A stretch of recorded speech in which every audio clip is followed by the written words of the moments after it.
Let's go. What's up, everybody? Welcome into this New Year's Eve live edition of the Up-Tempo podcast. There is a lot to talk about, man, and we are going to get into it. Before we do us a favor. We are not live this often. We are at this time often. So share this video out on social media. Let everybody know that we are live right now. Let me know in the comments if you can hear me okay. Had to mess around with my microphone a little bit. Headphones acting up, so please let me know in the chat if you guys can hear me, if the audio is good. But let's get started, man. Let's get right into it. A lot of names are hitting that transfer portal, or at least announcing their intention to hit the transfer portal. That opens up Friday. Everybody, let's see. Sounds like everybody can hear me in the chat. Good deal. All right, cool beans. So a lot of names. I think we're almost up to like 30, and a lot of names that Auburn fans didn't necessarily want to see announce intentions to hit the transfer portal. Cam Coleman, Deuce night yesterday. I've shared my thoughts already on Cam Coleman. You can go back and watch yesterday's episode. If you know, and I'll briefly kind of speak on that again. I'll share my thoughts, just brief thoughts on Deuce night. But the overall discussion that I want to get into today, and the topic of today's episode, obviously, is we had, in the Auburn media space, there was a lot of discussions and things like that in between the firing of Hugh Freeze and the hiring of Alex Golesh about roster retention. You know, you heard athletic director John Cohen kind of make mention of the roster, and we want to be able to keep as many of these guys on the roster as we can. Even Alex Golesh, when he came in, he had kind of mentioned that, like, right now our main goal is trying to keep the guys that we want. I think that, and as we've discussed on previous episodes, I think that once he kind of got in and saw the way, and Warsaw, his GM, once he kind of got inside of Auburn and really saw the way some of the payments were going out, the way some of the contracts were structured, the way some things were being done, I think maybe he probably said, okay, well, we might have to make some changes here to how things are being done, and kind of hit the reset button a little bit. So whenever you have these kind of discussions, because these are very, very nuanced discussions, these aren't yes and no, these aren't black and white. There's a lot of like gray, and there's a lot of details that go into these kind of talks. So that being the case, I have to put out some disclaimers before we get into all this, because if I don't, then what happens to me was what happened yesterday. I get a comment of somebody accusing me of attacking Cam Coleman's character. It's never happened.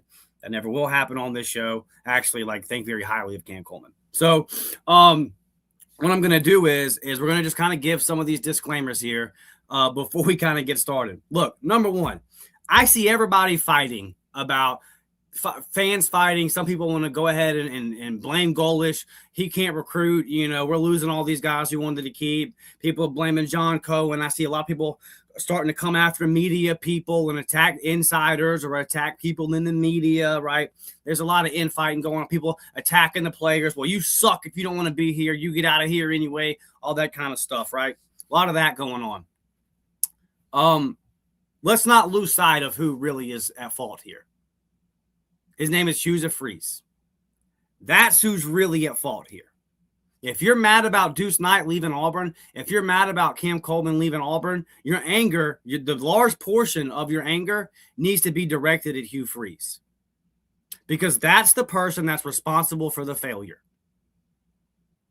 So I know that he was fired months ago, and I know that everybody's fired off their angry tweets, and they've got off all their rants and everything about Hugh Freeze, so they've got it out their system.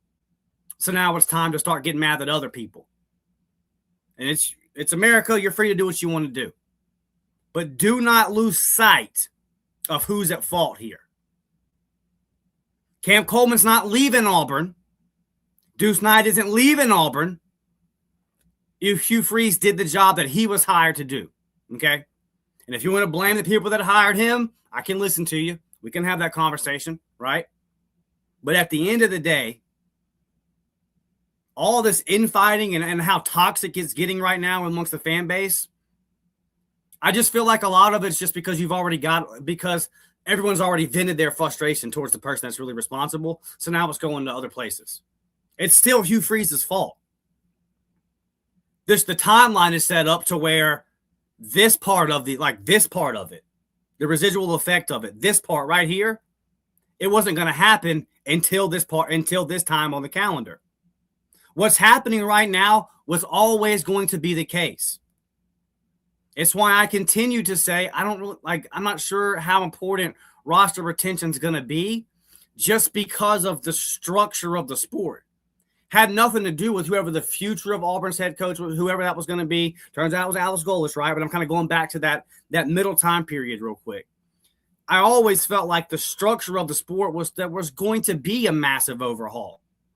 Now, what I'm going to do today is lay out why I think it was needed, why I'm okay with the blow up, why I'm okay with a massive reset onto what was a losing culture from top down.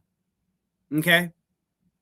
But at the end of the day, I'm not going to blame fans. I'm not going to blame media people. I'm not going to blame players individually and all that kind of stuff. And I know that obviously they're on the field. They got to make plays or a couple. But at the end of the day, Hugh Freeze is the one that failed. That's the person. If you're angry at anybody that these kids are leaving, that's who you need to be mad at. Because the vision and the plan that he sold them to come to Auburn, he wasn't able to put into place and to execute. Direct your anger at him and his staff. Alex Golesh is trying to clean the mess up. Blaming fans or blaming media, that's just crazy.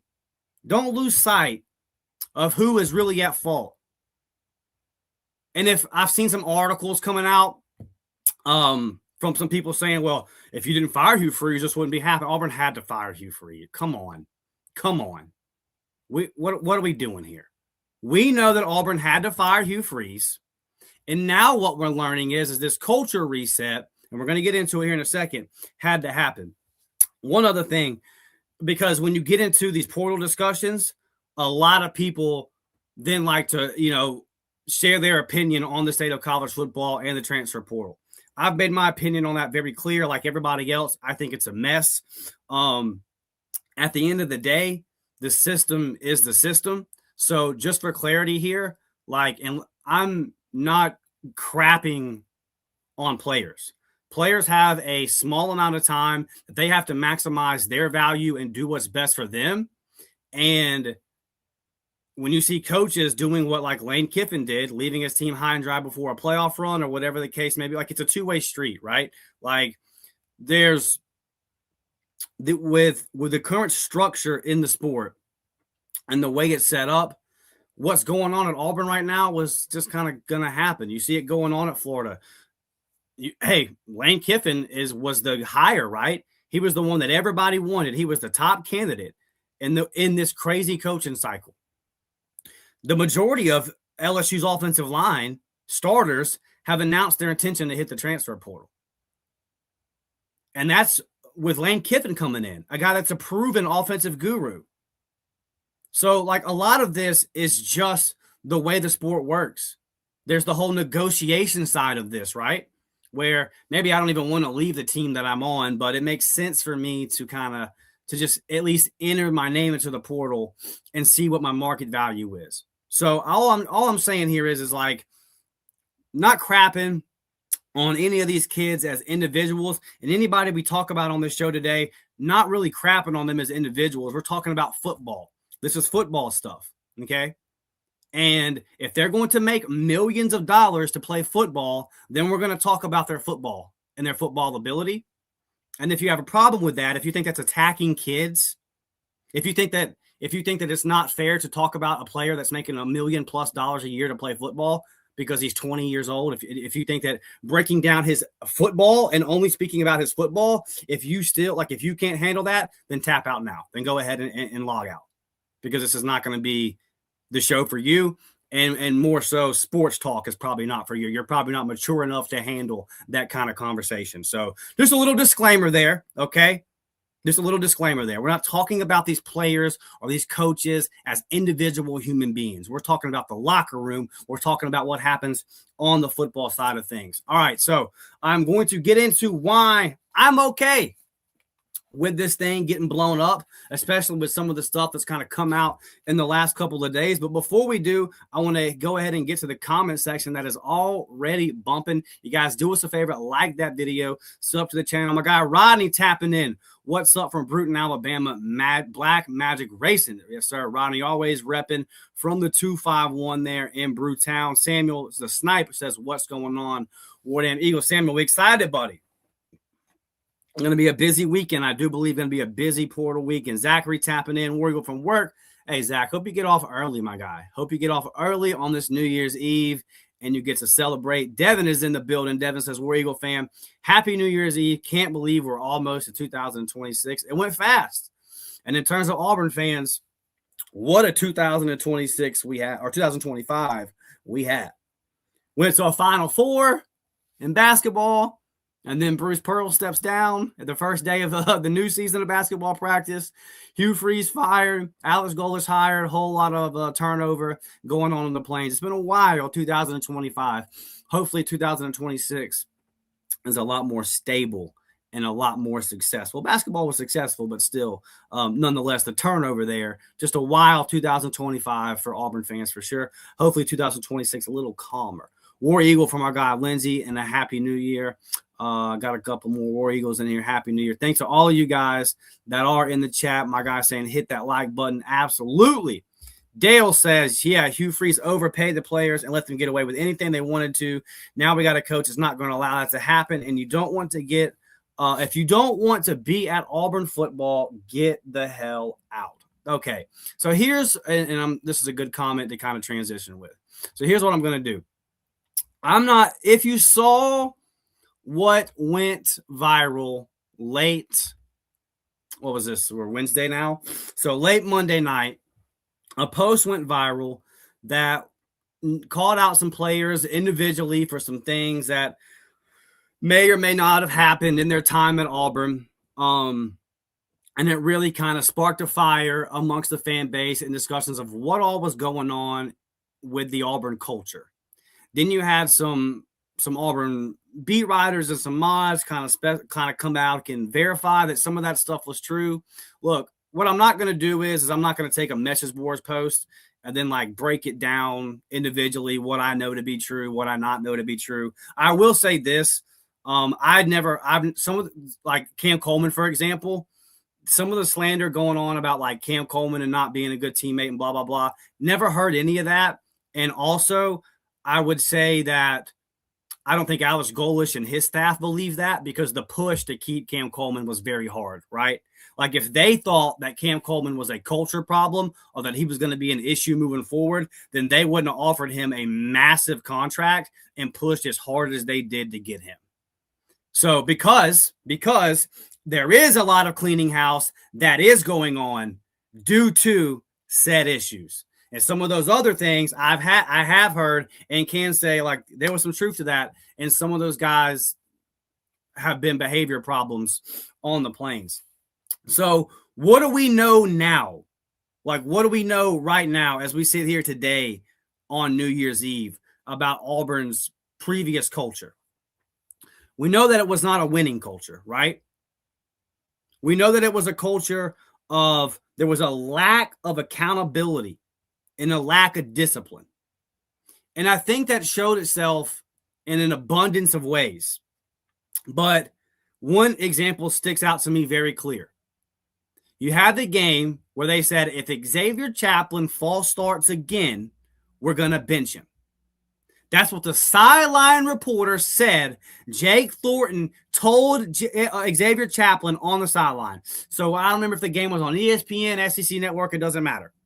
The sideline reporter is standing right there, comes on the broadcast and says, Jake Thornton said, if Xavier Chaplin commits one more pre-snap penalty, we're going to bench him. It can't keep happening. The next drive, he committed a penalty, and he never got benched. That's just a microcosm of the lack of accountability. That's just a microcosm. That's just one example that we can use of on-field lack of accountability. So then I ask, if you have that one example of on the field lack of accountability. Is it crazy to think that that was going on off the field? Is it crazy to think that a staff that in game, in the heat of the battle, looked the players in the face and said, if you do that again, this is the repercussions. And then they did it again, and the repercussions didn't come. So is it crazy to think that that staff also behaved that way off the field? Of course, it's not crazy to think that. And I'm here to tell you today, they did behave that way off the field. There was a lack of accountability off the field. Okay? And that's abundant. That's abundantly clear. It can't be argued now. I would say you don't even need some of these stories that have leaked out to have leaked out. If you watch a football team that has no idea, every single week finds a new way to lose a one-possession football game, I don't need to know the official story. I don't need to know the scoop, the dirt. You know that bull crap's happening during the week. When that goes on for 2 years, lack of discipline, lack of accountability, lack of discipline on Monday, lack of discipline in practice on Tuesday. It can go all the way back. You want to talk about lack of accountability? It can go all the way back to naming Peyton Thorne the starter because he was pressing. That's the opposite of holding somebody accountable in my mind. Because let's walk through how that works. Okay? Peyton Thorne's struggling in practice. He's pressing. Too much pressure. This is what the head coach said. Too much pressure is being placed on him to compete for the starting spot. So we're just going to go ahead and name him the starter. That is a lack of accountability. You're not holding Peyton Thorne accountable for his bad practices. You're rewarding him. It's the opposite of what you should be doing. So we can go back to a game last year where there's a lack of accountability. We can go back to the very first season before a game was ever played and point to lack of accountability. No one in this program for the past 3 years, for the most part, I'm sure there's some examples here and there, more so on the defensive side of the ball where they're running a tight ship for the most part. But you see some stories about some of those guys coming out. Okay? No one was actually held accountable in Hugh Freeze's program. Now, we can tie that into being these overpaid, inflated contracts that we're hearing about. Okay? Now, someone's going to comment, they should be getting paid. Yep, I agree. And if it's your first time watching this show, guess what I've said a million times? The NCAA could have got way ahead of all this 15 years ago. They're the ones that chose to put in stupid rules to penalize people for getting free tattoos or for creating YouTube channels from 2006 to 2009, if there was a number 15 jersey in Gainesville, everyone knew that was for Tim Tebow. You should have just slapped his name on the back and gave him a cut. The Ed O'Banion case with a video game that set all this off. What should have just happened from the get-go is you should have just put the players' names in the game and gave them their cut. You could have done that 20 years ago, and we wouldn't be in this spot today as a sport. But they didn't do that. Okay, so here we are now. We're in this mess now. So if you're hearing what I'm saying, you don't want the players to get paid. No, you're wrong. I want them to get paid. I want them to get paid fair market value. I don't want high school freshman quarterbacks getting $10 million to go play at Michigan. I think that's absurd. I think that's bad for the system. But I do want them to get their money. I do think they should be fairly paid and fairly rewarded, right? But what that doesn't mean is you overpay, you overinflate. People have used the term suck tax. I think it's a valid term. I like that. To where some of this maybe Auburn kind of had to do. Like, hey, man, to get some of these guys, we got to kind of overpay. We're not winning games. How else could we get them? There was probably some of that going on. But when Alex Golesh came in, he's looked at this whole culture and said, hold up. I got guys getting overpaid left and right. That contract doesn't make sense. That contract doesn't make sense. What did he post on his Instagram when he doesn't ever post? It's not like he's Lane Kiffin, right? You can't take a Lane Kiffin post seriously because the guy posts 17 times a day and they're all troll posts. If Alex Golesh doesn't post for 4 months and he posts something, it's worth looking at. And he posted, the most dangerous thing that we can tell ourselves is we've always done it this way. When he posted that, I said, boy, he came into the house, he looked around, and he realized there was a mess. A mess. So when you hear this next point I'm about to make, don't think I'm attacking these players individually as humans. I'm not. But from a football standpoint, okay, if you overpay somebody that hasn't produced, maybe that also, if they have an overinflated contract, maybe that overinflates their ego a little bit. Maybe you have some guys walking around that locker room that thought they were better than what they were because they were getting paid that way. And also, my whole thing back before Golesh was even hired, where I said it might not be the worst thing to just blow this whole thing up, a lot of this stuff is what I was referencing. A lot of this stuff is what I was talking about. This lack of discipline. This lack of accountability that existed from the top of the Auburn football program, and it seeped through the cracks. That's why Auburn could never make any clutch plays, because of what was going on during the week. And we can tie it all back into the football and the disorganization that we've heard about, right? Hugh Freeze trying to put in plays at practice, but then not being in the meeting where they discuss audibles for those plays. So when it comes game time, all of a sudden no one's not on the same page because the guy calling the plays was only part of half of the process getting ready to call the play. That's just another form of what I'm talking about. Undisciplined. Lack of organization. I think you just had a lot of people walking around Auburn. I'm not saying that these guys wanted to lose. And what have I said a million times? I think that individually, a lot of these guys are good dudes and high-level competitors. But I think when they got together as a group, man, I think it was just toxic and poisoned. And I just think that Golesh came in and said, you know what? I got to hit the reset on this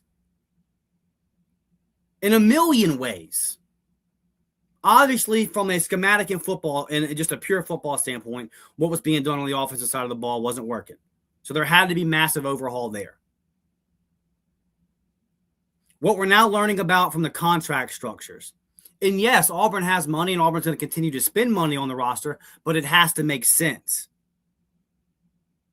Auburn needs to really rebuild the trenches. A vast portion of Auburn's cap this year is going to have to go to rebuilding of the offensive and defensive line. You might not be able to have 25, 30% this year in the wide receiver room. So, again, this is not an attack on any one individual or anything like that. Like from a personal standpoint. But in terms of the football culture, I just think you had a lot of guys that when they all got together, I don't think there was I think it's obvious there wasn't a belief that they could win. And the only, if you've ever played sports in middle school, high school, collegiately, if you're watching and you're an ex-pro athlete, you get it. Sometimes You've been in games where, like, I have a high school basketball game I'm thinking about top of my head where we were down 8 with like 4 minutes to go, and we just knew we were going to win. Like in the huddle, we're going to win, and we won. Been on the flip side of that though, where you're leading and you're like, man, I don't know. Okay, some of y'all know what I'm talking about. I think that this Auburn culture was to the point to where they always had that feeling of like, man, something bad gonna happen. And a lot of that manifested on Saturdays, sure. But it starts with a lack of accountability, with a lack of discipline from the top of the organization, and then it seeps down. And the longer it continues to go on, the more it becomes the foundation of the program. So I think after 3 years of Hugh Freeze, I think the foundation was, we're close. I think the so close press conferences, I think they continuing to say so close, I think that may have been one of the most detrimental things that Hugh Freeze did to his entire tenure. Sure, missing on quarterback, and there's a lot of stuff, the disorganization of how he ran his offense and all that kind of stuff. But from a culture standpoint, you continue to almost kind of say it's okay that we lost. I know he wasn't saying that, but we're close. It's all right, guys. We're close. I think after 2 or 3 years of that, guys getting overpaid, when guys that should be disciplined for disciplinary actions not getting the discipline that they should have gotten, definitely some of that going on. I don't think it was like in Auburn. Auburn wasn't the Urban Meyer Gators, okay? So I'm not trying to act like it was this big just crap show behind the scenes. But I think that it is fair to say that there are some things that were allowed to go on that shouldn't have been allowed. I think that there was never a quarterback competition at Auburn and under Hugh Freeze. And I think that the reason for that is because whoever was the guy that was given the most NIL money was named a starter before competition was even had. You hear what I'm saying? Peyton Thorne was always going to be the starter. It didn't matter if Robbie Ashford played better than him or not at practice, because Robbie did practice better than him on some occasions. And that's when Hugh said, I got to name Peyton the starter because he's pressing. Nah, bro. Peyton Thorne costs a lot more money for you to go get. That's what it really is. You know why there was no real QB competition this year? Because it cost you $1.5 million or whatever the number exactly is to go get Jackson Arnold. So you just started him out the gate. Before there was ever a practice, Jackson's going to be our starter. Before there was ever a practice, he said that. All of these things I'm talking about lead to a losing culture with a lack of accountability. Naming starters because they're pressing. When have you ever heard that? Jackson Arnold was a starting quarterback because of the NIL money he got, and that's it. There's nothing Deuce Knight could have done in practice. Nothing. It was always going to be Jackson Arnold. Solely because of the NIL money that Hugh Freeze had to go ask for to get him. That was the culture. That's what he built. That's when I come on here and say it was a losing culture and that this is a losing football team, and people get butthurt and act like I'm calling each player individually a loser. No, I'm not. I'm really blaming one person. But at the end of the day, that's past. That's gone. Auburn did the right thing to move on from that. So now you're seeing the fallout, the other side that wasn't going to happen until these dates hit with the calendar. This was always going to happen. There was always going to be a max exodus because guess what? Substitute teacher, gone. You got a real teacher. The professor's in here now. Now we got to really go to class. Now you got to really work. Now you got to really earn the grade. Hugh Freeze was that teacher that was, hey, y'all come here. There you go. Go give you A+. There you go.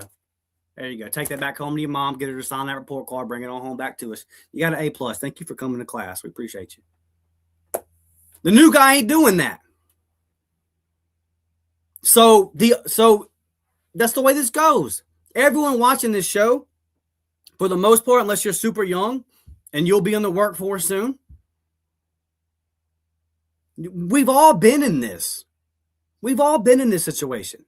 If you've lived long enough, you've been in a situation to where you were working at a company, they were doing things a certain way, a new manager or a new boss, a new owner, whatever, comes in, and they switch a lot of things up. What happens every time, guys? People leave. Managers leave, right? I don't like the new GM. So then the manager leaves. Okay, well, now the people that work that shift with that manager, all of a sudden, this isn't the way I've done things the last 3 years. You start looking around. Is this really something I want to be a part of? That doesn't mean, I see all these questions about, can Alex Golesh recruit? Can he recruit? Can he do all these things moving forward in the SEC? Well, one, he was pretty successful at Tennessee. I know he was the OC, but like he's been at the SEC in the NIL era. He's been in those rooms. He's had those conversations. He knows what those looks like, and he was successful at that. Like he did a good job in his short time at Tennessee in that very scenario. He's also been a recruiting coordinator at multiple stops before. So like that's not really a worry that I have. But again, this is a guy that's coming into a company and he sees wasteful spending. And he's trying to clean that wasteful spending up. And he sees employees that are taking 30-minute lunch breaks on the clock, but really it's an hour, stealing an extra 30 minutes, you know? And he's saying, no, we're not doing that no more. We've got to clean all this up. Now, I said this on yesterday's show, and I'm going to say it again. Auburn wanted to keep Cam Coleman. Auburn wanted to keep Deuce Knight. Not every single person is Alex Golesh and coming in and saying, you're not good enough, you're a problem, and you're got to go. Okay, I'm not trying to spin it that way. They wanted to keep Cam Coleman, and they did everything they could. And I think that the plan that they tried to sell Deuce Knight on, very logical. I think they tried to sell Deuce Knight on, listen, dude, we can bring in Byron Brown for 1 year. You can be QB2. And then next season, as a redshirt sophomore quarterback, you're the QB1 of Auburn football. I think that's what they tried to sell him. And if I was Alex Golesh and I was the staff, Cody Burns and them, that's what I would have tried to sell him. Now, ultimately, he didn't want to buy it. We'll see where he ends up. You know, if he goes to BC, then that kind of tells you, like, his relationship with Kenyatta Watson, very strong. And that happens. You see this a lot like in the NFL. You got GMs that will get fired and go to a different franchise, and they'll bring some guys, you know, if there's some free agents come available from the team they just left, they'll sign them because they know them and all that kind of stuff. So, like, that's the thing that's happened in pro sports. Get ready for it in college football. And if you see Deuce go to Boston College, no offense to Boston College, but I think we all know that Auburn's a more desirable place to play football. That just tells you that, like, it's a relationship thing with him. And you can't knock anybody for that. So, and also, like, and I will say this because I haven't spoke about it publicly, and because I know, like, I have a reputation for just how highly I spoke about Deuce coming out of high school. I saw some people on yesterday on X being like, "Oh boy, Dustin's going to have a fit on the show tomorrow." No, I wish Deuce nothing but the best, man. And I think he can still, like, he's a great football. I think he has potential to be a great football player. I hope that he goes somewhere where they actually get the best out of him. But also, Coach Golesh got to do what Coach Golesh got to do is for Auburn. Why would he not want to bring in Byron Brown? Turn the tape on. That kid's explosive. Why would he not want to bring that kid in? And I think the plan that they tried to sell Deuce on makes sense. And I don't think it's a bad plan for Deuce. And they tried to financially compensate Deuce a little bit to just to be QB2. He would have been a handsomely paid QB2 for a season. It wasn't a bad offer. Now, ultimately, he didn't agree to it, and it is what it is. But a lot of people, we all knew a coaching change was necessary. Guys, this is kind of what it looks like in 2025. And this is something that you have to ask yourself, and I think a lot of y'all know the answer to this question. Why is the portal turnover at Auburn? Why is the national media spinning that away when the same thing's going on at Florida and they're not? Why did all these starting go linemen for LSU enter the portal kind of all within like a 48-hour span? And nobody said, oh my God, it's falling apart in Baton Rouge. It's only Auburn they do that to. That's very interesting, isn't it? I've spoke on that a lot into why I think that is. Let's get to some of these comments, man. I got a good crowd piling in here. Do us a video, like that video, or do us a favor. Like the video, sub to the channel. I'm going to try to get to the chats the best we can. I need somebody in here to help me sort through all this while I'm trying to get to these. But let's see. Devin says, that's parenting 101. Got to follow through if you threaten a punishment. Yeah. Listen. If I was getting in trouble in school, and anytime I got in trouble, it was usually just for talking too much. Go figure. But anytime I was getting in trouble in school, you get a call home. Dad the next morning says, hey, buddy, listen, you get on that bus and you go to school today. If I get a phone call from your teacher about you talking too much, it's our ass when you get home. I never had a doubt my dad was telling the truth. Never. And sometimes I had to walk back home off that school bus knowing what was awaiting me at the house. So, yeah, it doesn't. If it rings hollow, it doesn't mean anything.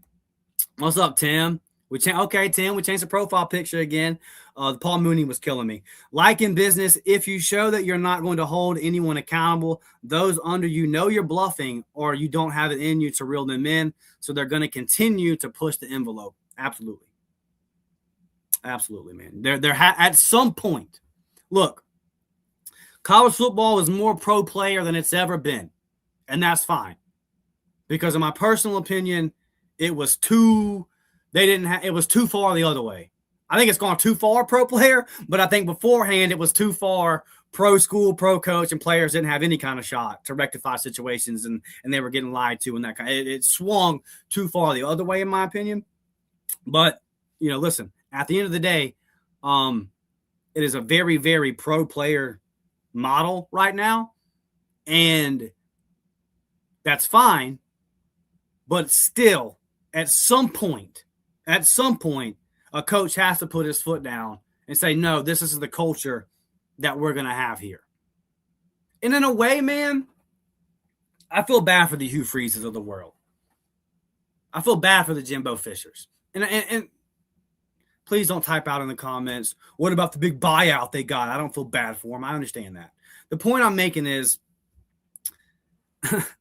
look, I think that when the sport changed the way that it did, all of a sudden you had some old style coaches trying to manage like new style problems, right?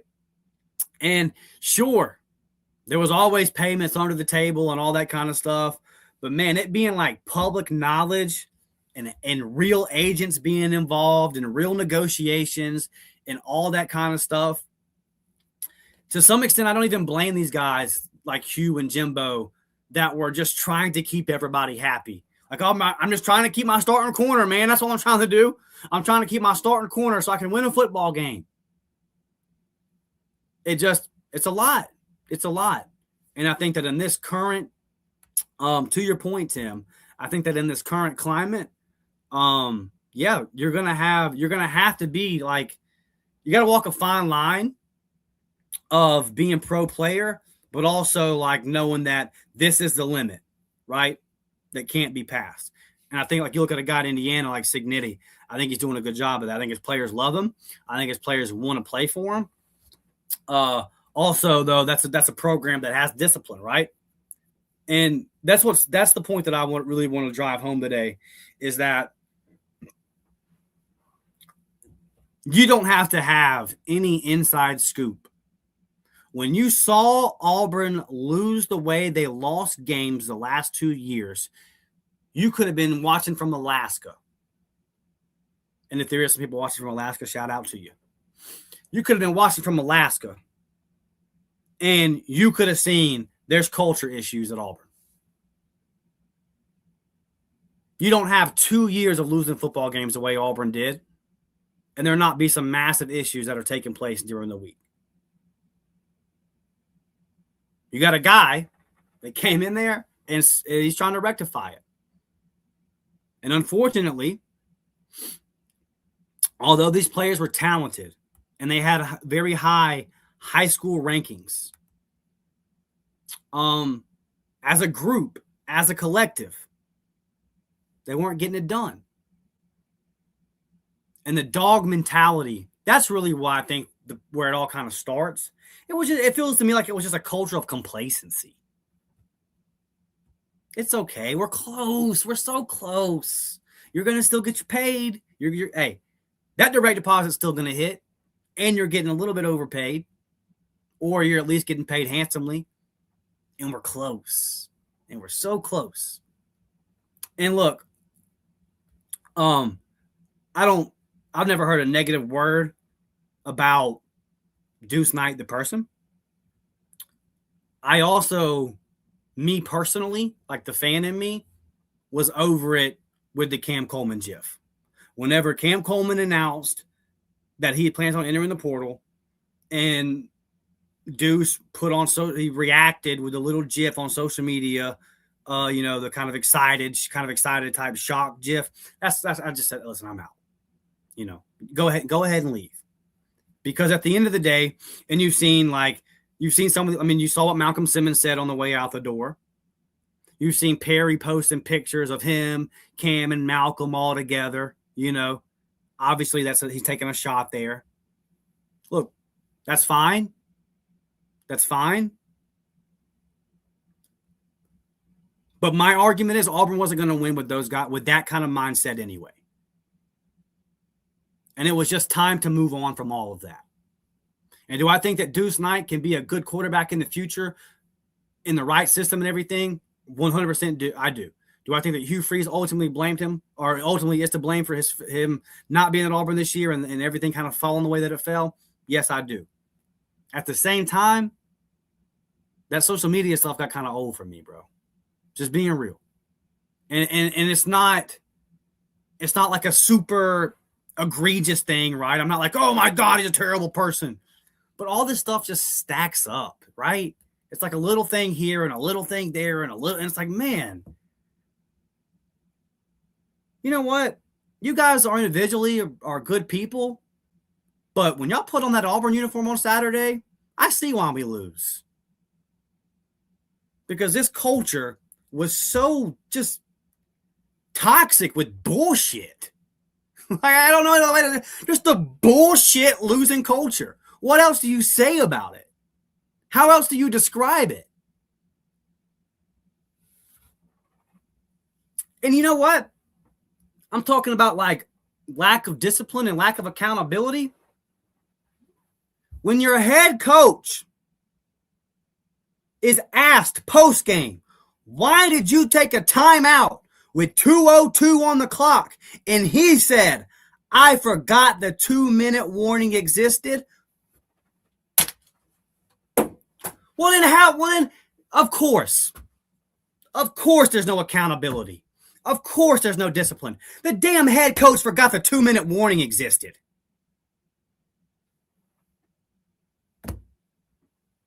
This had to get blown up, man. And it's okay. It's okay. I think this weekend is going to be fun. I'm excited to see who the players are that want to be Auburn Tigers. I'm done talking about guys that don't want to be Auburn Tigers. Malcolm Simmons,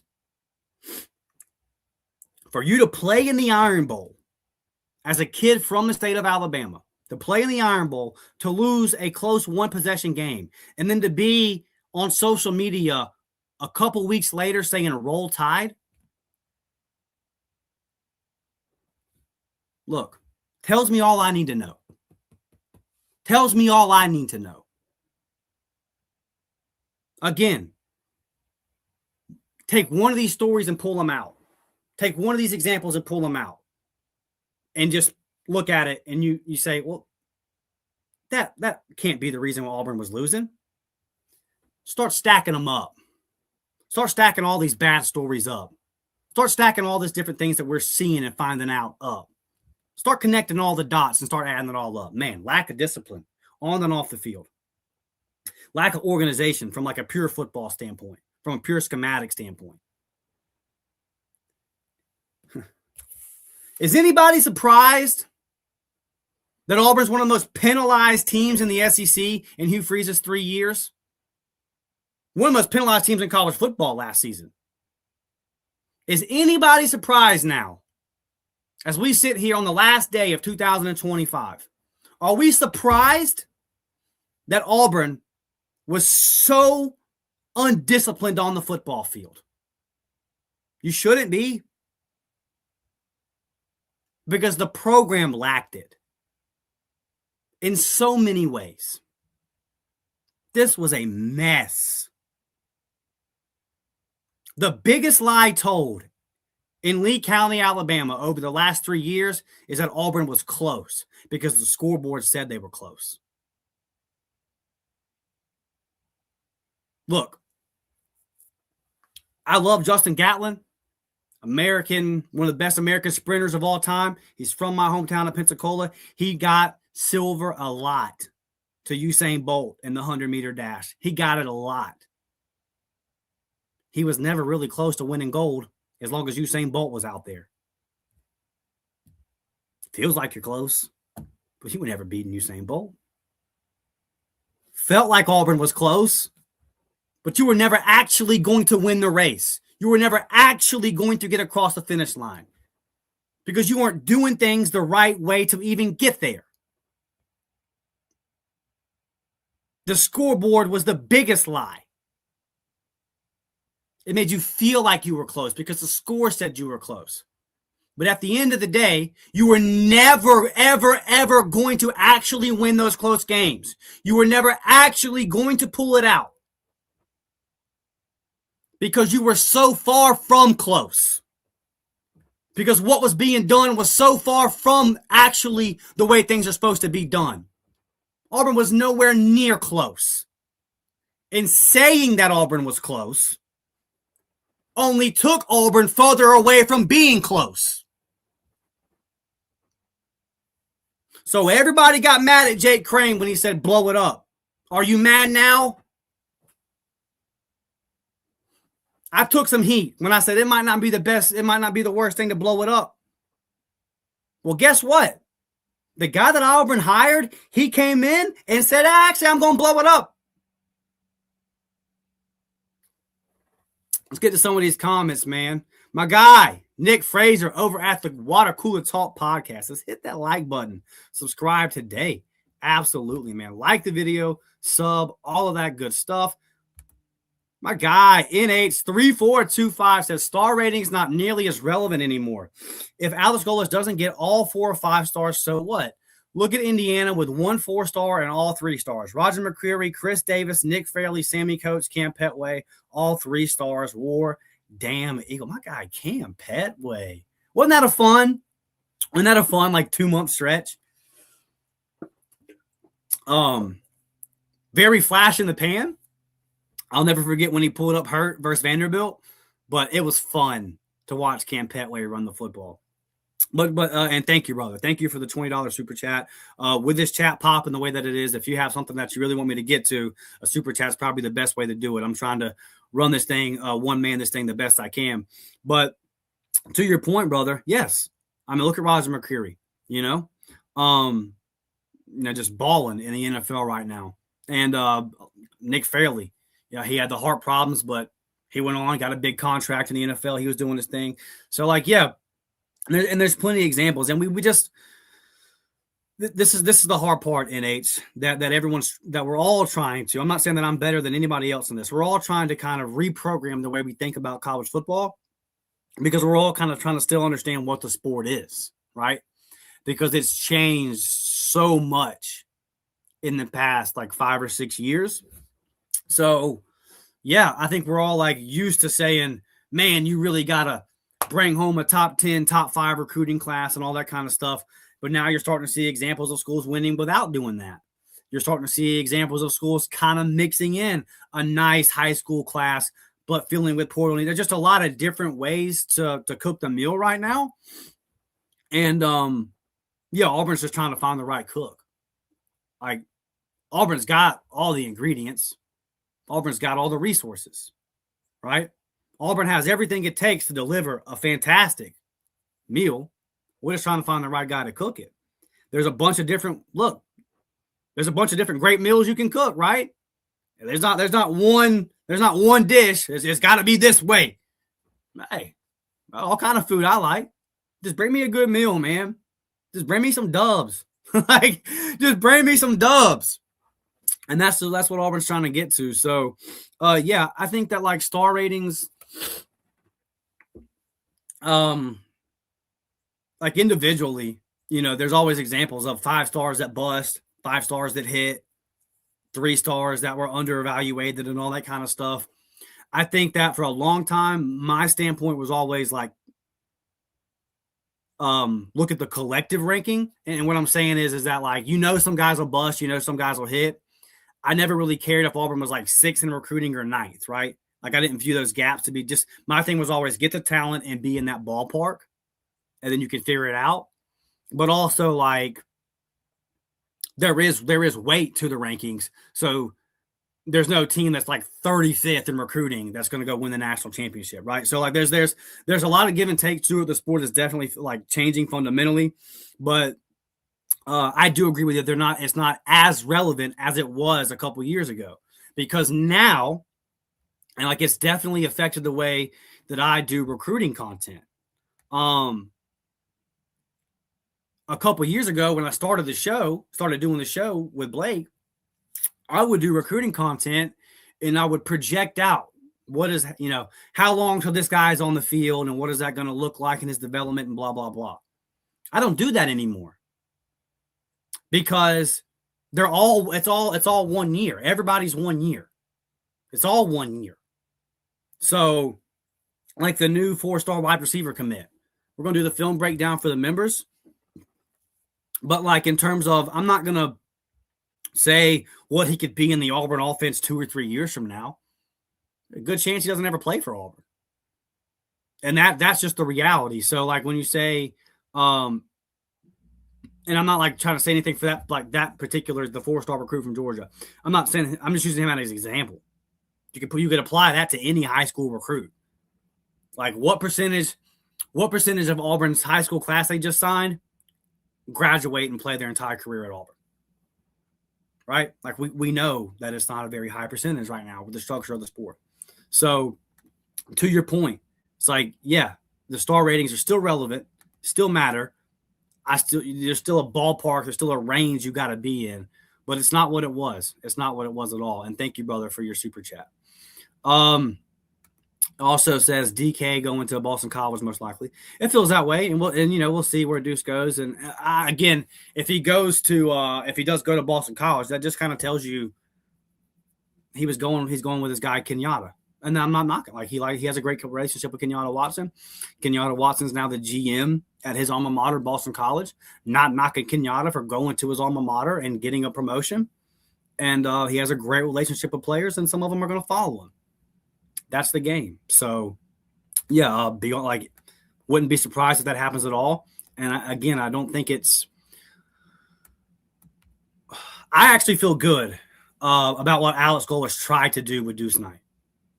I think what they tried to sell him was a good vision, and I think it was fair. And it makes me feel good about Alex Golesh and how he's going to handle the quarterback room moving forward. And the fact that Deuce Knight didn't buy into it and didn't want to be a part of it, that's okay. That's okay. That doesn't, to me personally, and you're free to feel how you want to feel about it. To me personally, that's not a knock on Deuce Knight, and it's not a knock on Alex Golesh. Deuce Knight committed to play for Hugh Freeze and what he thought that Hugh Freeze's offense was going to be. He thought he was going to be throwing to the Cam Coleman's, the Malcolm Simmons, and all that. It didn't play out that way. So now that the guy that he committed to come play football for is no longer here, he had to reevaluate the situation. There's a new boss at the company, and Deuce Knight didn't want to work for this boss. And that's okay. I've left companies before. Excuse me. Got something in my throat here. I've left companies before after like a manager change and didn't really have beef with the new manager. It wasn't the guy or girl that I got hired by, and it wasn't the system that I like what I got hired to do. There was a way that I agreed to do it. Somebody came in and wanted to change that, and I don't agree to that. There's no knock on that manager when I left that job. I just didn't agree to do it the way that they wanted to do it. That's not what I got hired here to do. That's all that is. So, and I get it, man. I get it. Like at the end of the day, fan is short for fanatical. So I understand. And I'll tell y'all know how much I love the potential of Deuce Knight. I sat in 20 something degree weather one night in Lucedale, Mississippi to watch the kid play ball and was blown away with what I saw. So like, I'm not knocking him personally. This is just what happens, man. This is a coaching change. This is a coaching change in college football in 2025. This is what this looks like. Thomas Manville with a $10 super chat. What's up, my guy? Says, cannot wait to see what O-line Conrad Golesh puts together. Y'all, I'm going to try this cough drop. If it messes with the sound, I'll take it out. Yeah, bro. And my guy Thomas is a big O-line guy. Anytime we do film breakdowns for the O-line, Thomas is tapping in. And look, Thomas, as you know, brother, big rebuild needed, right? Like, if in terms of offensive linemen that are currently on the team, how would we even fill out a starting five? So yeah, definitely interested. And some of this, look, the money's there. The money's there. And if you're going to put together a comparable SEC offensive line, it's going to cost you a little bit of money, especially if you're going to put it together through the portal. I think that's kind of one of my like bigger concerns heading into the portal. It's just that I know Auburn has the resources, but Auburn has a lot of spots to fill. And other teams, it's not like Auburn's the only team, right? Like Florida's got a lot of spots to fill. LSU's got spots to fill. Teams that don't have coaching changes have spots to fill. And there are other teams that got money too. So we'll be interested to see how all that plays out. I'm a little bit nervous about just how many needs Auburn has. Like, are we really going to be able to fill all those? And the answer is probably not. But, yeah, definitely excited, Thomas, because as you know, O-line has just been abysmal at Auburn for some time. And quite honestly, Auburn's not going anywhere until that changes. That's got to be fixed.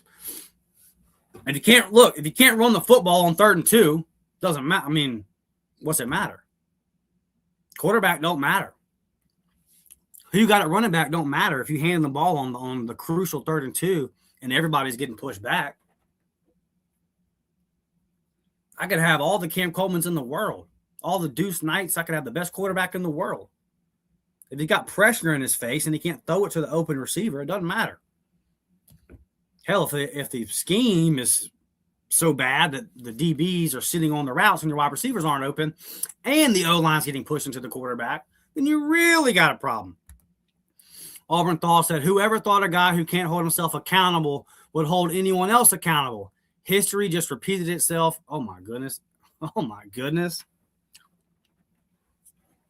Woo! Man.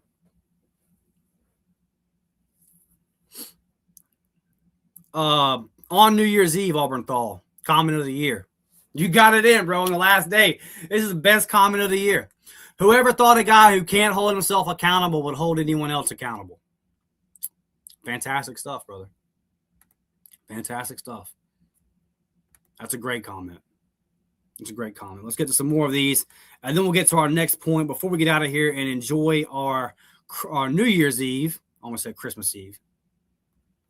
Marshall says there wasn't going to be a QB competition this time around either. Yeah, I think that if you bring in Auburn Brown, yeah, probably not, right?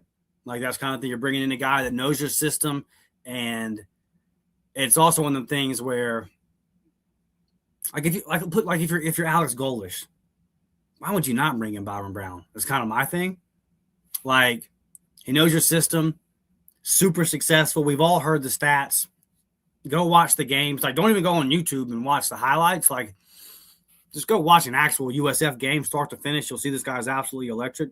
But yeah, I do agree with you, Marshall, to the point to where like Brown comes in, he's probably going to be the guy next year. I think that's what they were trying to sell to Deuce, was like just sit here one more year. And Deuce was probably like, no, I want there to be a real competition. And I don't blame Deuce for that. And I also don't blame Alex Golesh for trying to – if I was Alex Golesh, what he tried to do at quarterback is the exact route I would have taken. Give me my guy for one more year that knows the system. Let me teach this super talented young cat my system for a year as QB2, and then turn it over to him as a redshirt sophomore when my guy that already knows the system and is already super productive when he runs out of eligibility. Wasn't a bad plan for sure. But also, again, to your point, I agree with you, Marshall. It was probably going to, if he brings in Brown, which we all think is going to happen, he's going to be the starter, right? So, yeah, I hear you. Robert says, just use that $30 million and buy some robots that can play. Hey, you never know, man. The way the world's changing in general, that might be something that people pay for in 30 years. We talk about culture. The one culture that needs to be purged is this fan basis culture. The fans are so toxic now. I think there are some toxic fans for sure, brother. I would say this. I would say that there are a lot of SEC administrations. Well, there are a lot of administrations, period, around the country that would kill for an Auburn fan base. I think there are a lot of schools and a lot of head coaches around the country that would love to have 88,000 people showing up for a 5-7 team every week. So does it get toxic at times and you know, some of the stuff that the infighting and all that going on? Yeah.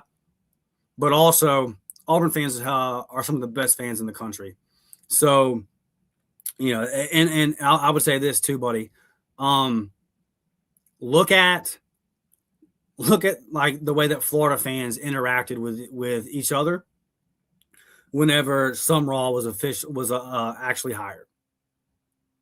Right? Like they had their mindset on Lane Kiffin, and it ends up being John Sumrall, a G5 coach from Louisiana, when they just had that and it failed. So they weren't trying to hear that. So like they were tagging John Sumrall, don't come here, blah, blah, blah, blah, blah. Then you have Florida fans saying, don't be this way. And they were all fight like it was a very toxic. Look at LSU. That whole situation with Kelly and how toxic all that got. Like, fan is short for fanatical. And a lot of what goes on at Auburn is not unique. Like, fans fighting with each other and blah, blah, blah. When you have 5 straight losing seasons, man, yeah, it can get toxic.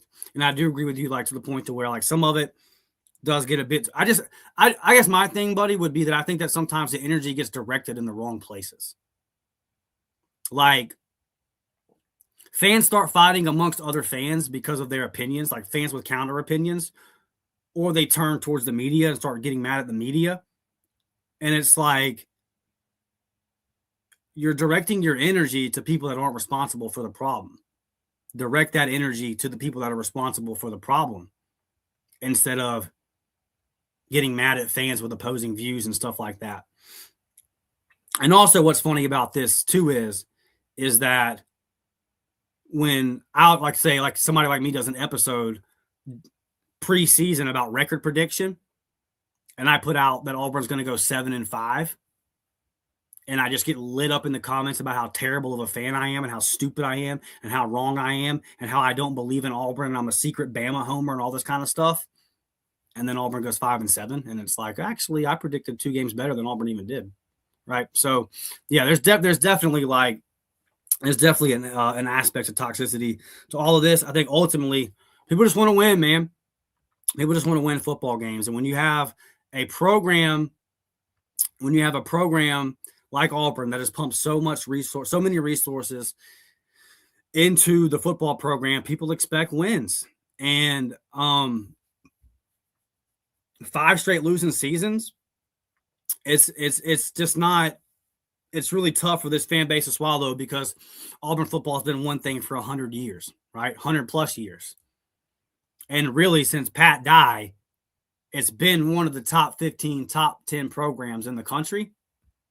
And then you have 5 straight losing seasons. Yeah, things get toxic, man. They do. So I agree with your comment on a lot of aspects. I would still say Auburn fans at the end of the day are still some of the best fans in the country. And there are a lot of ADs and administrations around the nation that would kill for the loyalty that Auburn fans have. So can it be too toxic at times? For sure. Also, Auburn fans are some of the most loyal in the game. And if Alex Golesh turns Auburn around and starts winning football games, this fan base will get behind him and will unite behind him like they haven't got behind somebody in a long time, because this fan base is desperate for a winner. Michael says, it's a business. Bring them in and coach them. War Damn Eagle. Absolutely, man. Absolutely. It's a business, and it's a 1-year business, right? Like, if your pro team drafts somebody, depending on what round, you kind of know what contract, how long the contract's going to be. And if he performs, will he get an extension or will he get cut? Like, you kind of know the parameters of how this is going to go in pro sports, right? It's just reset every single offseason right now in college football. You have to re-recruit every single position. Every single player gets re-recruited every single year. It is literally 1-year agreements. So yeah, it's a business. It's a very poor business model in my standpoint that can't sustain for too much longer. But yeah, so just bring them in and coach them though. I'm with you, Michael, for sure. Marshall says Byram knows the system in every way, and that's super important. That's super important. You're going to bring in a coach, or you're going to bring in a QB that knows everything that this coach is trying to sell, is trying to teach from a schematic standpoint, but also Golesh talked a lot about player-led program, right?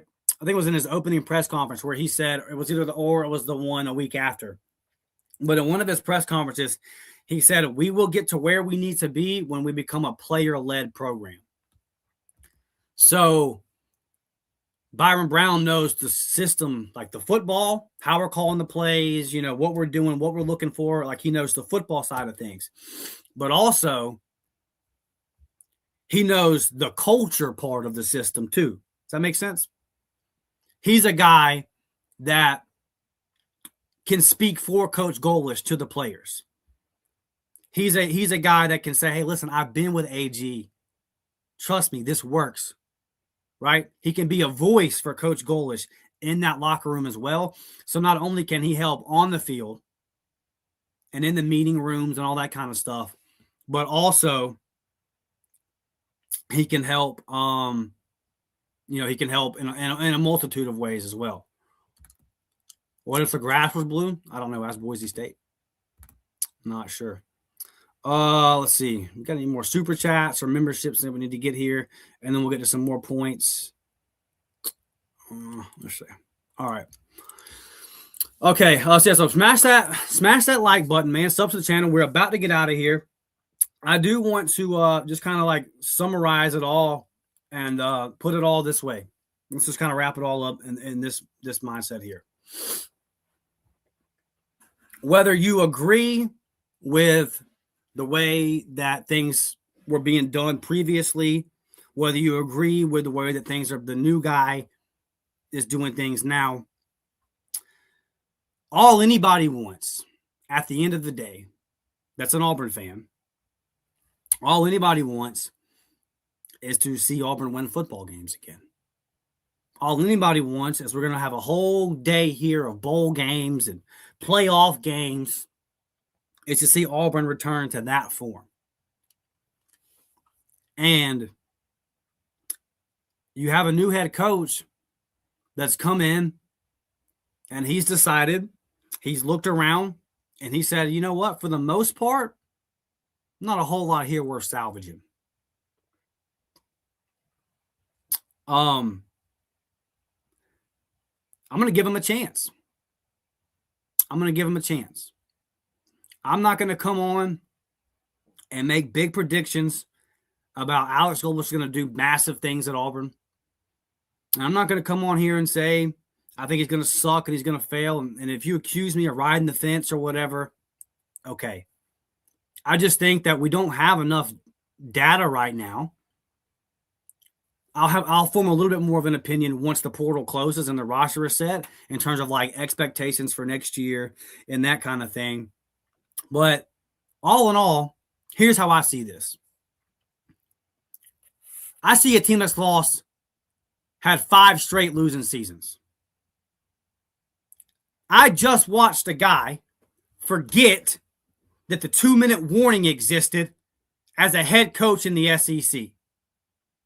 I just watched a guy name a starting quarterback because he was pressing and not practicing well. Never in my life have I heard anything so absurd, and I hope I never do again. Unless it's happening in Tuscaloosa or something. But they're not going to do that over there. They win football games. What was being done previously led to nothing but else. And if you are somebody who close losses are okay, and look, I know that some of y'all's whole body just jolted, right? You're like, who are those people? Trust me, they exist. There are people walking this earth that don't really care if Auburn wins or loses that call themselves Auburn fans. I know that's weird. Scroll through my comment sections. I promise you, they exist. It's about other stuff in their opinion. Not me. And not the majority of Auburn fans. 88,000 people ain't packing out Jordan-Hare Stadium to see close. To see Auburn men, blah, blah, blah, blah, blah, blah, blah. Because we know all that's bullshit anyway now. They're all one-year rentals anyway. You can spare me with the creed, and you can spare me with the Auburn man junk and this current structure of Auburn of college football. You just miss me with all that. Sorry. Okay? It's time for Auburn to win football games. The way that it was done in the past led to losses. If you were blinded by the fact that those losses were close, I politely ask you to wake up. Because you weren't actually close to winning any of those games. Nobody ever actually believed Auburn was going to win any of those games. The only one that ever happened was after you blew a 21-point lead at home to Texas A&M, and they dropped a wide-open 2-point conversion in the end zone.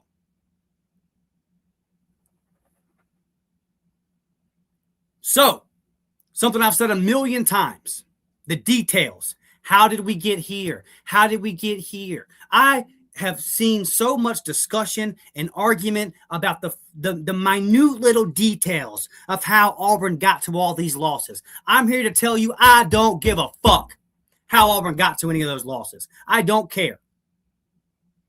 The end result was a loss. The end result was 88,000 people walking out of Jordan-Hare Stadium sad, back to their cars that they had to pay $100 to park in somebody's yard for. For 5 years. If you expect me to be upset because the new guy came in and he looked around and said, nope, and lit a match to it, I'm trusting him. I'm trusting him. And if we come to find out down the road that he ain't the guy, okay, then we'll deal with that. But right now, and here's the thing too. Remember, DJ Durkin is still on this staff now. This is the point that's kind of been glossed over. DJ Durkin's still on this staff. DJ Durkin saw everything that's gone on in this culture the last 2 years. Do you not, think about that? He's relaying information to Alex Golesh. This guy was a problem. Nope, this is what was really going on. So many people had faith in DJ Durkin just a few weeks ago. Don't lose that faith now. Don't think DJ Durkin doesn't have a hand in any of this. DJ Durkin doesn't seem to be crying. DJ Durkin doesn't seem to be going, oh my gosh, what's going on? You know what it appears like to me? Looks like DJ Durkin said, hey, come here, AG. Come here. You know what? You want to blow it up? I'll help you pour the gasoline on it because I've been here. Let me tell you about how bad it needs to be reset. So I don't care what word you use, blow it up, culture reset, however you want to dress it up.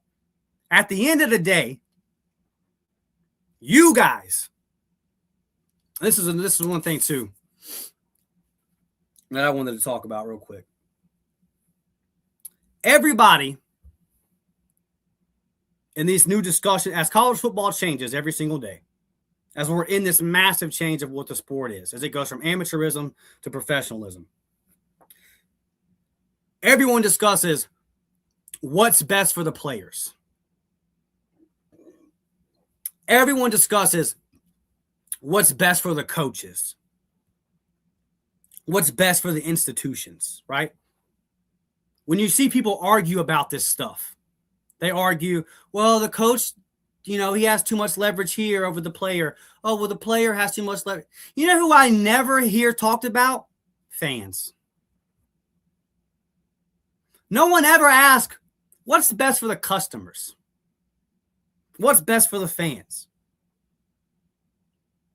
Because I got news for every college football player and for every college football coach that's going to cash out this upcoming football season. That NIL money or that big fat coaching contract you're getting, it doesn't exist without us. When I was growing up, I always would hear adults say, I think it's ridiculous that pro athletes are making all this millions of dollars, but teachers can barely get by. And I thought, as a kid, you hear that and you're like, that makes sense. And then you get older and you realize that 88,000 people don't pack a classroom to watch a teacher teach. But 88,000 people do spend thousands of dollars to watch a football team win a football game. So there's so many people that have their discussions about what's right for the coaches and the school and I'm pro player, or I'm pro this, or I'm pro fan, brother. I'm pro fan. How about that? I'm pro the people that drove up to Nashville, Tennessee, that sat in 20-degree weather to watch Maryland blow the doors off of Auburn, only for the head coach to sit there post-game with a straight face and say, I didn't game plan for this game. I was recruiting. Well, buddy, wouldn't we have liked to have known that before we made that trip and spent that money? You never hear anybody talk about what's best for the fans. What's good for the fans? What do the fans want? Look, y'all better wake up, college football. You better wake up. NASCAR's dead. 20 years ago, you never could have seen that coming. NBA, woo! Man, I ain't watched the NBA game in 5 years.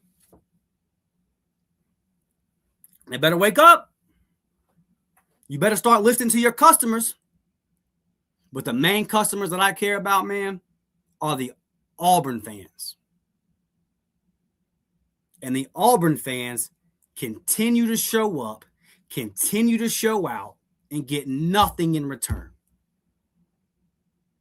Good memories. At least I got to go to the game with my family. Man, bump that. I'm there to see a dub. That's it. That's it. Me and my dad can go fishing around the corner. Me and my dad can go hunting around the corner. When we load up and get in the car and drop $1,000 on a football game, we're going to see one thing, man, a win. That's it. I ain't there for nothing else. Nothing else. All the other stuff's cool. The Eagle Flight's cool. The Tiger Walk's cool. All that is what like makes Auburn a special place. That's great. But it don't mean nothing if I walk out of there every Saturday and we just lose by 3 points. And had no business losing by 3 points. But all these games that Auburn lost these last couple years, they lost them during the week by having a lack of accountability, by having a lack of discipline on and off the field, in the meeting rooms, in the locker room, right? That's how you get there. It started at the top. Started with Hugh Freeze. It seeped down. New boss came in and said, nope, this ain't how I'm running this company. And he's hitting the reset button. I'm going to support him until he gives us a reason not to. And one reason I'm going to support him throughout this process is because I am 100% in agreement with him. I've been screaming for a couple seasons now. This is the most loser-ass culture I've ever seen. Alex Golesh came in and he agreed. Get a few more of these comments, man, then we're going to get out of here. Miller, what's up, baby? Miller says, I need a Dustin and Jake Crane up-tempo episode. It would be epic. We've had Jake on the show before, but it has been a while. We had Jake on the show a couple times, but it has been a while. So, yeah, and me and Jake, like cordial relationship. So he's a busy guy, got a kid and all that. He does a lot of work. But, yeah, we'll try to make that happen for y'all. This has happened before. So, yeah, we'll definitely been getting kind of more of that lately, too, people asking for that combination. So yeah, we can definitely try to make that happen, buddy. I love the work that Jake does. I think he does a great job. My guy says pro fan. Yeah, I get a little fired up, man. I get a little fired up because listen, this is important to me. This is important to me. For one, I spent a lot of time and energy talking about it, but I grew up in this, man. And I'm not any different than y'all. Like we grew up in this. This means something to me. And I'm tired of seeing y'all upset. I'm tired of seeing the Auburn fans show up and show out. Like, to a certain extent, you can take the Auburn fan and me out. In terms of I look at South Carolina, right? I look at Williams-Brice Stadium. They're like 3-6, and that place is just lit. And I'm like, you know what? As long as it didn't come to the detriment of Auburn, I wouldn't mind if South Carolina made a run. Because they got real fans that deserve it. Right? Like Nebraska. Years of ineptitude. Their fans stay locked in. There's a 60-year-old Buffalo Bill fan out there where if they ever win the Super Bowl, he's going to cry tears of joy. Right? Like I pull for that. It just so happens that my favorite team has now entered into that territory of being one of those teams. Miller says, this is an Auburn football 2000. We're getting it all out today, brother. We're getting it all out today. This is a pro what's going on episode. Okay? That's what this is. Yeah, one more event session for sure. Let's get it all out. Let's get it all out now. That's what Coach AG said. He's going to get them all out. Let's get it all out. Culture is set by coaches. When it becomes player-led, it means you have buy-in, and then you are where you want to be. You're echoing what Coach Golesh said in that press conference, and you're 100% correct. And if you can bring in a guy like Byron Brown, like guys, let's just play this out real quick. Let's say Byron Brown comes in. And he's successful. Like I don't even want to put a win total on it. Let's just say he comes in and plays good quarterback. Because we can all kind of say that if he stays healthy and plays good quarterback, the wins will come, right? But let's just say he comes in and plays good quarterback and his system works. It's one thing for Coach Golesh to stand in front of the players and say, guys, trust me, this is going to work. How much would it resonate and hit home if it then it worked? And Byron Brown is like in the huddle with the guys. They're in the trenches. And he's saying, come on, y'all. I told y'all. Trust Coach Golesh. It's going to work. Think about how big the addition of Byron Brown could be on and off the football field. If he comes to Auburn and he is successful in his 1 year of eligibility, think about what all of that could do for Auburn. Think about football field, on the field, pure X's and O's, what it could do. But think about what it could mean off the field as well.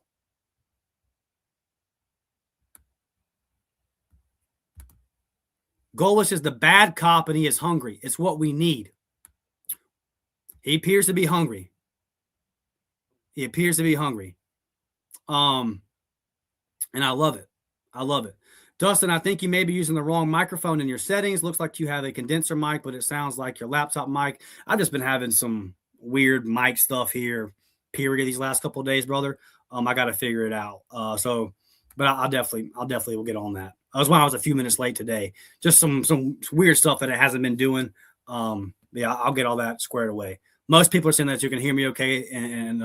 But yeah, if there are some little audio issues, I'm actually, when I get off here, I'm going to kind of play around for sure. There's one more comment I wanted to get to. My guy Jay says, now this is the only channel I want to listen to for real about Auburn. I'm tired of the soft shit. I love the other channels, but too much baby going on.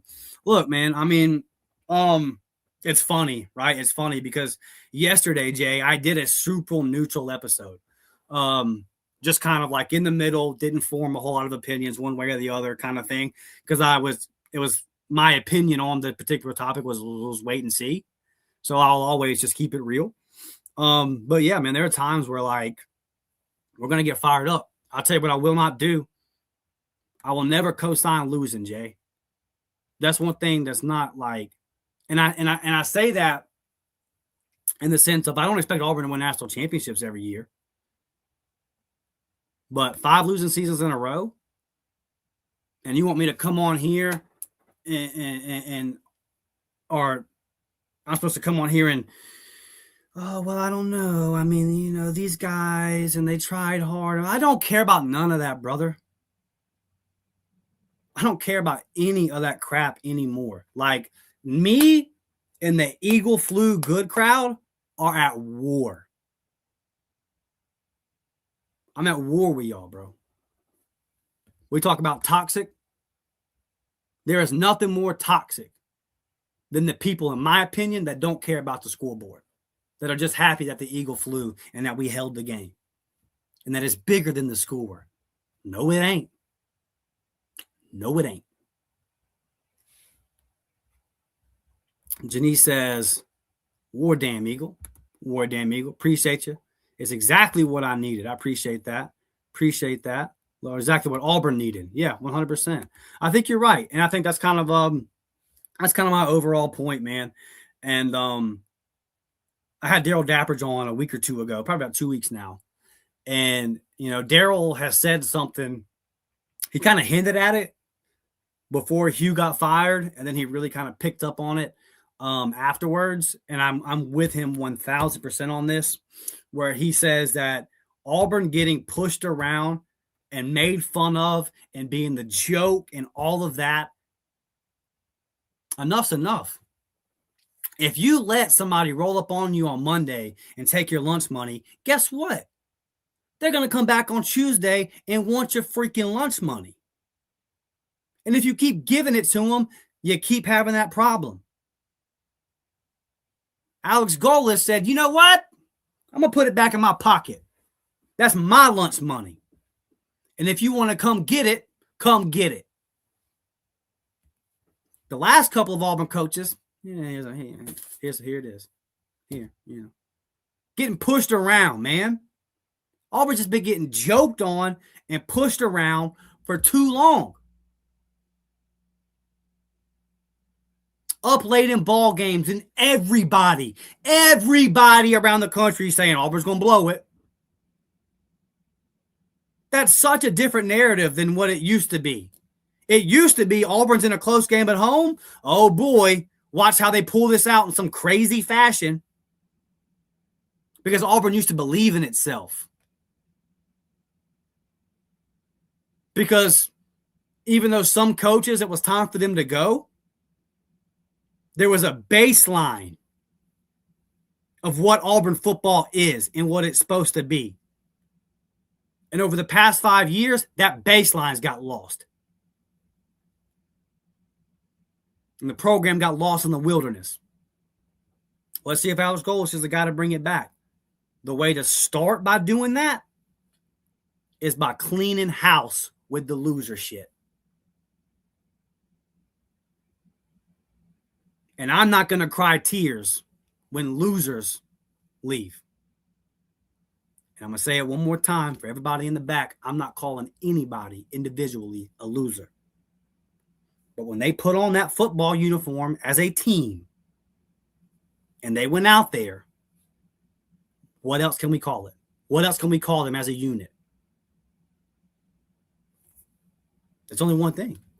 If you're not winning, you're only one other thing. And to the crowd that says, well, there wasn't any turnover from 2012 to 2013, and they went from 3-9 to 12-2. You're correct. That's a completely different sport. That sport doesn't exist anymore. So that's quite frankly just out of context. Because if the portal existed in 2013, then there would have been massive turnover. It's just a different sport. So like those examples ring hollow now. The way the sport is currently set up, this is what was always going to happen. And Alex Golesh, by all accounts, is a no-nonsense guy. What happens when a no-nonsense guy walks into a room full of nonsense? He cleans it out. So, great comment here. Entitlement. And I'll add another word in front of the entitlement. Unearned entitlement. Unearned entitlement. Entitlement, and why? You ain't won nothing. You ain't won nothing. Come on now. Talk to me. Great comment. Good crowd today, man. Hope everybody has a good new year. Hope everybody meets your resolutions if you have any. Stay safe tonight. Stay blessed. All that kind of stuff. If you get a little bit too drunk, it's okay, baby. Call an Uber. You can come pick your car up in the morning, man. Just be safe for sure. Look, 2025 coming to an end here. I love you guys so much. The growth on this channel this year has been tremendous. And 200 people in the live chat right now. And I've literally just been coming on here, sharing my feelings, sharing my thoughts. And so I thank you guys so much for staying tapped in. For the members, we'll have a member pod drop tomorrow. Tomorrow's Thursday. So we'll have a member pod drop tomorrow for the members. And then I'm just going to kind of take a wait and see approach as far as Friday goes, because I don't know how soon news are going to start popping off. Like the portal opens Friday, do we start getting news quickly? Bang, bang, bang, so so I don't really know. Probably going to be a lot of content this weekend. I'm hoping for a very active weekend for portal stuff. Would love for Byron Brown to pop Friday, because I think that if you're Auburn, the best way to, because you got a small portal window, I think getting the quarterback in pretty early and showing, because you got to build a new O-line, you need new receivers, right? So if you're going to show those guys they want to see who their quarterback's going to be. So I think that getting Brown in this weekend would be crucial, and I would love to get him in Friday. So in terms of just content, members, I'll have something dropped for you guys tomorrow. Stay on the lookout for that. Everybody else, we'll be back this weekend. We'll definitely do the live show Sunday with my guy Nick at 9 a.m. Sunday, and I'm sure we'll have a ton to talk about then. But hopefully we'll have reaction pods to big-time portal editions that we have to go live to and react to as well. So just stay sub, man. Stay subscribed. We'll go ahead and put this up real quick since I see a lot of new faces in here for the first time today. And this is the cool thing about having the day off, being able to go live at a time that we're not normally able to go live. New people can find the show. Level up today, man. Sign up for the membership. It's $3.99 a month will get you into that JV squad. $5.99 a month to get you that varsity squad. If the up-tempo content is just not enough, if you're like, man, 3 episodes a week, I need more, this is how to do it. Sign up for the membership today. You will get content almost every single day. We got tons of film breakdowns. We got opinion pods coming out. We got intel coming out when we get it. Just a little bit of everything. And like right now is the time to do it. Right now is the time to sign up because things are absolutely popping. Even got like gaming content, and I'll give you my gamer tag. I played several members in EA College Football 25 and 26. Don't think I've been beat by any of the members yet. I've been beat on the game, but I think I'm undefeated versus the members. If anybody has got me, let me know and give me that score. But I think I'm like 10-0 or something. But, somebody come get me. Somebody come get me. Sign up for the membership today and come get me. Like the video, sub to the channel, share this out on social media if you're over there on Spotify, X, wherever you get those podcasts, man. And you know what? It's the end of the year, so I'm going to give some shout-outs. Big shout-out to my guy Mike G. Big shout-out to my guy Ike Jones. Love those guys to death. Appreciate their support throughout this entire process. They've really kind of shown me how to do this, the way to do this, the proper way, to kind of like giving me the roadmap. So I can't say like we've had a great year of growth here and then not give the shout out to those guys. And I don't even think that Mike G knows this, but he gave me a little motivational speech about 4 or 5 months ago that he didn't know that I really needed. And then it kind of lit a fire under me, and really kind of I needed it at the moment. So big shout out to those guys. Also, like, people that have helped contribute throughout the year. C5, Daryl Dapper's over at the barn. Love you guys. Thank y'all for coming on the show, supporting my guy Philip Dukes, guy Blake Lane for, we started this thing together, and he's since moved on, but like wishing him the best this year, and go check him out and all his content. And then obviously my guy Nick over at Water Cooler Talk, man. Subscribe to those guys today. They're putting out great content as well. This is the one thing I'll say, and why I'm always so appreciative of you guys watching the show, is because the Auburn media space is a crowded media space, and it's crowded with a lot of talent. Like, there's a lot of good shows that you can watch. So the fact that you guys are tapped in with me, thank you so much. Be safe tonight. Happy New Year. We will be back this weekend with hopefully some big-time news. I'm going to tell y'all this. It's War Damn Eagle till they put me in the dirt, baby. I love y'all. I'm out.